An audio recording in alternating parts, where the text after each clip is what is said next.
Assalamualaikum warahmatullahi wabarakatuh. Izin perkenalkan diri, perkenalkan nama saya Ankara Anata dari Prodi Hukum Tata Negara kelas A dengan NPM 23210011 akan membacakan materi tentang nikah.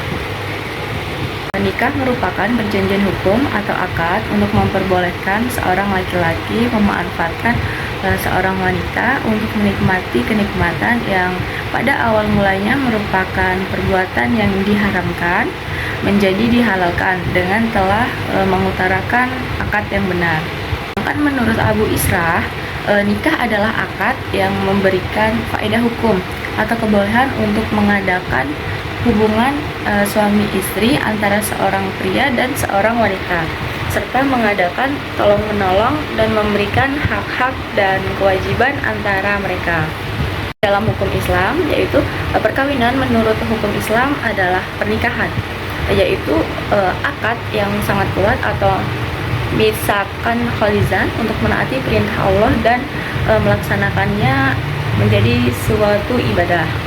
Yang mengatur tentang pernikahan yaitu Undang-Undang Nomor 1 Tahun 1974 Pasal 1 yang berbunyi perkawinan merupakan ikatan lahir batin antara seorang wanita dan seorang pria sebagai suami istri dengan tujuan membentuk keluarga atau rumah tangga yang bahagia dan kekal berdasarkan kepada ketuhanan yang Maha Esa.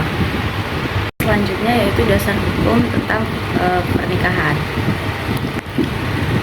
Dasar hukum tentang pernikahan yaitu terdapat pada firman Allah Subhanahu wa taala dalam Quran surat Ad-Dariyat ayat 49 yang berbunyi, dan segala sesuatu kami ciptakan berpasang-pasangan supaya kamu mengingat kebesaran Allah Subhanahu wa taala. Allah SAW juga pernah bersabda, yaitu dari Ibnu Mas'ud berkata, Rasulullah bersabda, "Hai para pemuda, siapa di antara kamu yang mampu menanggung beban nikah, maka kawinlah. Karena sesungguhnya kawin itu lebih dapat menundukkan pandangan dan lebih dapat menjaga kemaluan, dan siapa yang tidak mampu, maka hendaknya ia berpuasa, karena sesungguhnya berpuasa itu bagian dari pengekangan syahwat." Hadis riwayat jamaah. Dan selanjutnya itu rukun dan syarat menikah. Rukun menikah itu yang pertama mempelai laki-laki atau adanya mempelai laki-laki. Yang kedua adanya mempelai perempuan. Dan yang ketiga adanya saksi. Yang keempat dua orang saksi laki-laki.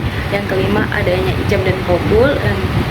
Sedangkan syarat untuk mempelai perempuan yaitu yang pertama tidak sedang berhalangan, lalu yang kedua tidak berstatus suami atau dia masih menjadi istri orang lain, dan yang ketiga tidak ada hubungan mahram, yang keempat tidak dalam keadaan idah atau masa idah, yang kelima atas kemauan sendiri, artinya tidak ada paksaan dari orang lain, yang keenam identitasnya jelas, dan yang ketujuh tidak sedang menjalankan ihram. Sedangkan syarat-syarat bagi wali yang pertama yaitu seorang laki-laki, yang kedua sudah balik, yang ketiga sehat akal, yang keempat tidak ada paksaan, dan yang kelima dapat bersikap adil, yang keenam tidak sedang ibadah ihram. Sedangkan syarat-syarat bagi seorang saksi yaitu yang pertama laki-laki, yang kedua sudah balik, yang ketiga sehat akalnya, yang keempat dapat berlaku adil, dan yang kelima mendengar dan melihat, atau dalam kata lain dapat mendengar dan melihat, dan yang keenam tidak dipaksa. Sedangkan yang ketujuh tidak sedang ibadah ihram. Yang kedelapan paham bahasa yang digunakan untuk mempelai melakukan ijab dan qabul. Selanjutnya yaitu syarat ijab dan qabul. Yang pertama, ijab dilakukan oleh wali atau yang mewakili, sedangkan qabul dilakukan oleh mempelai laki-laki dengan syarat yang ketat. Keduanya harus mumayyiz. Yang kedua, dilangsungkan dalam satu majelis, kemudian antara ijab dan qabul tidak boleh diselingi atau dijeda. Dan selanjutnya, keduanya tidak boleh kontradiksi. Yang terakhir, ijab dan qabul dilakukan secara lisan dan dapat didengar oleh masing-masing wali atau saksi. Sekian presentasi dari saya mengenai pernikahan. Apabila ada salah kata, saya minta maaf. Saya akhiri. Wassalamualaikum warahmatullahi wabarakatuh.